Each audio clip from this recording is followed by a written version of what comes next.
future of European commerce in the face of U.S. tariffs. It's a big topic at this week's IMF and World Bank meetings here in Washington. And as Owen just told us, Trump's tariffs could bring a strain in relations between Europe and the United States. For more on this discussion, let's bring in John Tamny. John's president of the Parkview Institute, as well as editor of Real Clear Markets. Welcome to the program. Appreciate you taking time on this Friday evening. Thanks for having me on. Okay, tariffs straining the allies, and Trump has reimposed tariffs on the EU, putting these long-standing trade alliances really under pressure. Now, these are what really had been very strong relationships forged by conflict and commitment to each other. What's going on right now? Well, yeah, I mean, as you note, these are what emerged from World War II. Starting in 1944, global powers thought, how do we avoid this again? And it was through trade. It's as old as mankind is. The greatest foreign policy of all is low barriers to trade, because when people are trading together, they're less likely to be at war, because you generally don't want to shoot at your best customer. And so it's very strange what's happening. Let's hope that cooler heads prevail around the world, because this is so dangerous if it's taken to its two extremes. Indeed, and in his first administration, Trump really rattled some of the cages of the folks within the EU, and the IMF now warning, and now here we are 8 years later, that the U.S. and EU tariff tensions are slowing global growth, keeping inflation high, and a big problem, it's just the ongoing uncertainty, what Trump can do from day to day. Well, hopefully at some point Congress takes back control. Let's never forget that a tariff is a tax, of course, and so it's a revenue concept. And so it'd be great if Congress stepped in and said, we're just not going to allow this. Any kind of tariff has to go up for a vote. But it is by definition anti-growth if these are imposed. We know this from the Adam Smith pin factory that he visited in the 18th century. One man working alone can maybe create one pin per day, but 10 men working together can create tens of thousands.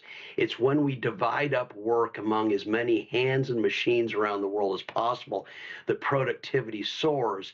If you go in the other direction, productivity declines and prices, forget about inflation, that's monetary. Prices go up just because we're making things much less productively. And indeed, the U.S. longtime ally, the UK, is struggling to secure a U.S. trade deal post-Brexit, and now sees EU trade as more critical. What are some of the concerns as Great Britain and the EU are looking elsewhere for their deals right now?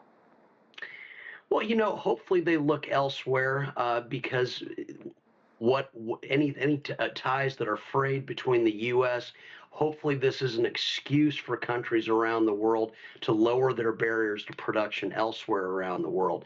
But ideally in doing that, it creates the incentive for the U.S. to follow along or go back to where it was. I mean, what's got to be stressed once again, that the best negotiation from Donald Trump would have been, we are going to zero. We are going to be Hong Kong in the United States. Any country that doesn't go to zero with us will fall further behind us economically. You never negotiate by raising tariffs, simply because that always hurts the country raising the tax.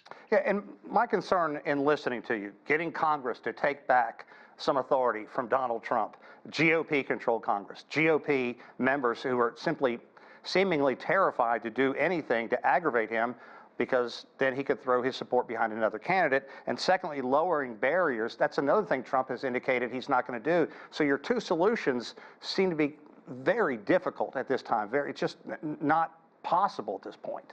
Well, it's a reasonable point. It's a reasonable pushback, but let's never forget, if the tariffs stay in place, those Republicans who want to keep their jobs will be losing them either way. As in, you can't have a declining economy and expect Republicans to control the House in 2 years. And so it would probably be better to preempt it right now.